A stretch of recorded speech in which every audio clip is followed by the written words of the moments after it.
For me, pound for pound, number one is Terence Crawford. I like this man. It's a great fighter. It's a terrible, tough boxer. For me, maybe I'm number 17.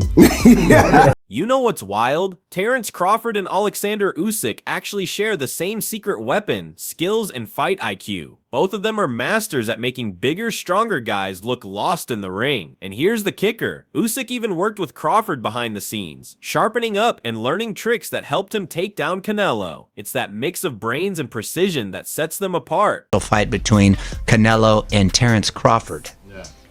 How do you see that fight? Who I do you like Terence. It's Wow. my friend, but it's crazy man. Listen, I say Terence win. Yes. What? Terence win over Canelo. Terence win. Exactly. Canelo's power is like getting hit by a freight truck. But here's the thing, Crawford and Usyk don't play traffic. They make trucks miss their turn. That's their magic. Usyk already showed the world how it's done, outsmarting giants like Fury, Joshua, and Dubois. At this point, Usyk's basically Thanos in gloves. Except instead of collecting stones, he's stacking heavyweight belts like trophies. Listen, Terence, it's different man. Terence work in две стойка. Two sides. Two sides. Right. Right. And switch hitter. Yes, He's a switch hitter. Yes. Right and left. But it's very smart man. It's very smart. But feel distance and place like Adjustments. Spacing. Exactly. Man, that's the nightmare right there. Crawford and Usyk don't just fight you. They upload your whole game plan before round one even starts. It's like walking in ready to throw hands, only to realize you're buffering on their screen. That's the scary part. Bud already hacked the Wi-Fi to your soul, and Usyk's sitting there teaching the class on how to make giants miss air. These two don't just win fights. They make power punchers look like they're shadowboxing in slow motion. I don't think the weight difference will be a factor too much. Mario, you're asking him? That's why I'm asking, exactly. but, Canelo big, yeah, Canelo too. It's a good boxer, but I say Terence. Wow. Exactly. Canelo can roll in swinging like he's holding Thor's hammer, but Bud's the dude who already read the instruction manual on dodging hammers. Raw power's nice, but when it runs into a brain like Crawford's, it's like bringing a baseball bat to a chess match. You're playing the wrong game. And let's not forget Errol Spence. Bud didn't just beat him, he downloaded every move, pressed mute, and shut the whole system down. Spence thought pressure and a guard would save him, but Crawford turned that into target practice.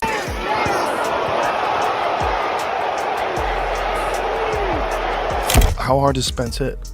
He didn't hit that hard. Well, he never caught you that clean. That was probably the best shot he landed. No, he caught me a couple of times, but you know, I was surprised at how hard he didn't. Spence walked right into the trap. Straight lines, no angles, head on the tracks, and Bud handled him like a train coming full speed. He just slid out the way, popped counters, and wrecked him piece by piece. It wasn't a brawl, it was surgery. First, erase the jab, then kill the rhythm. And every mistake, sniper fire. By the time Spence hit the canvas 3 times, it wasn't about winning anymore, it was about surviving. And the wild part, that same cold, calculated blueprint, the one that dismantled Spence, is exactly what Crawford plans to unleash on Canelo. That everybody say, oh, he's a big puncher, he's this. I think he's just a volume puncher. I think he just wears opponents down, just wear them down. I don't think, you know, he has a one-punch knockout.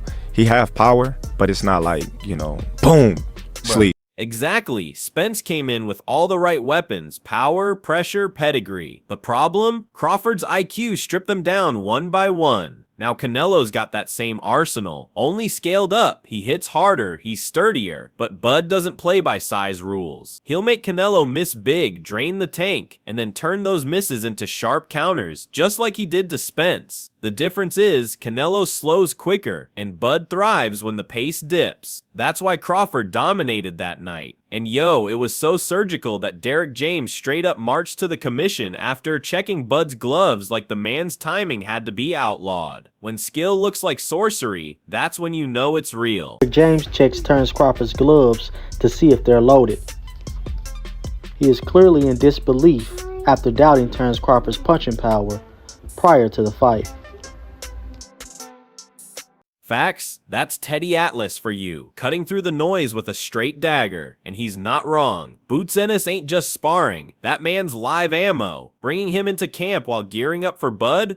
That's like stress testing your engine with nitro before race day. One wrong push and you blow the whole setup. Teddy basically said, why sharpen your blade against another blade that can cut you in half? And if Canelo's camp thought this was smart prep, Teddy's warning is clear. You might just walk into the Crawford fight already dented. When I had a guy in camp to fight for the world title, I'm not bringing another world champion in. I am not bringing another top fighter. I'm not getting into that ego stuff because it gets there. It gets there. I don't care what. Exactly, bro. That's the perfect analogy. Iron sharpening iron. Only works when both blades are fresh. But if one blade's already got wear and tear, you're not sharpening it. You're grinding it down. Boots is young, slick, and vicious in sparring. He's not coming in to play patty cake. He's coming in to prove a point. And if he starts buzzing Canelo, landing clean, even pushing him back, that confidence Bud already carries gets doubled because word always leaks out of sparring. Suddenly the headlines ain't about Canelo's power, it's about Boots got the better of him in camp. And once that seed of doubt plants, man, that's the kind of thing Bud feasts on. Yeah, I would pick spots with Canelo, maybe 1 or 2 days to amp him up, but it would only be spots. It would only be spots with somebody that sharp. But again, his trainer, he knows what he's doing. He knows why he's doing it. Facts. Jennings cut straight through the noise with that one. Nobody's saying Bud's walking in there to bulldoze. Canelo, that's not his style. He's the guy who takes your weapons away piece by piece until you're shadowboxing in real time. And if that happens, like you said, a split decision could easily flip into a clean sweep. Canelo's whole aura is built on pressure, intimidation, and body work. But Bud, he don't crack under that. He thrives. Jennings putting it on a decision makes sense, because when two high IQ guys clash, it's usually chess, not checkers. But if Canelo shows even a flicker of being flat-footed or predictable, Bud's gonna turn those championship rounds into a masterclass. And trust me, losing a close decision on the cards, that hurts the ego worse than getting stopped. Want me to spin this part into the next hype-style narration? Same flow as before? I'm leaning more towards Crawford as time goes on. And I guess it's just him coming from a lower weight. And it, like a lot of times, weight don't really matter, you know, because I've seen him smash guys that are just like way bigger. Exactly. That's the energy. Crawford didn't just beat Spence. He rewrote the man's entire boxing identity. That wasn't survival mode. That was surrender mode. And you nailed it. Jennings sees the chess game, but sometimes Bud doesn't settle for checkmate on points. Sometimes he flips the whole table and ends it early. And yo, that legacy on the line part couldn't be more real. Canelo can't afford to look human, not when he's built a career looking untouchable. Crawford, he's daring to do what legends don't even attempt, jumping up, chasing the biggest, scariest names. If either guy cracks under the lights, it's not just an L, it's their name trending worldwide with memes for days. So yeah, Jennings calling it a decision feels safe, but Bud at 100% download speed? That's not safe. That's a shutdown notice. And Canelo better pray he doesn't get hit with that software update. Want me to flow this right into the next analyst take? Like maybe Sean Porter or Andre Ward chiming in, or you want to keep cooking on Jennings a little longer? Lower too, but Canelo fight like a, fight more like a bully in a sense. He's lower too, he's good too, but he just fight more like a, he fight more with like more strength, overpowering. You know, he has great technique. He's great, but I'm just looking at the athleticism and the will that Crawford always had and always And yo, after chopping it up about Bud and Canelo, we gotta flip the page because October 25th in Vegas is locked and loaded. Sebastian Towering Inferno Fundora is rolling back into the MGM Grand, and this time he's staring down Keith One-Time Thurman. That's height versus hustle, skyscraper versus sharpshooter. Fundora just cooked Tim Tszyu in 7, turned him into target practice, and grabbed that WBC super welterweight crown. Now it's his third defense. On the other side, Thurman's coming in hot after blasting Brock Jarvis in 3 and chasing that dream of becoming a 2-division world champ. So here we are, Fundora the skyscraper with fists and Thurman the veteran gunslinger. Somebody's walking out leveling up and somebody else might just be turning the last page on their story. You want a 12-round fight? Huh? What do you want? Knockout.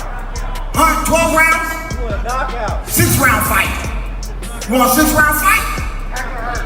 Or you want that Hagler Hearns, baby? You want 2 rounds of match? So, let's keep it real. We just went from Usyk playing chess, to Bud wrecking Spence, to Teddy warning about pit bulls, to Bryant dropping cold truth, and now to Fundora versus Thurman madness. This is why boxing stays the craziest soap opera on earth. For me, Crawford's skills and IQ make this Canelo fight way closer than people think. If Bud cooks like he did Spence, we might be watching history flip right in front of us. But that's just me. What about you? Are you rolling with Canelo's power or Crawford's brain game? And in Vegas, does Fundora's skyscraper style hold strong, or does Thurman land that vintage one-time bomb? Drop your take in the comments, and don't forget to like, share,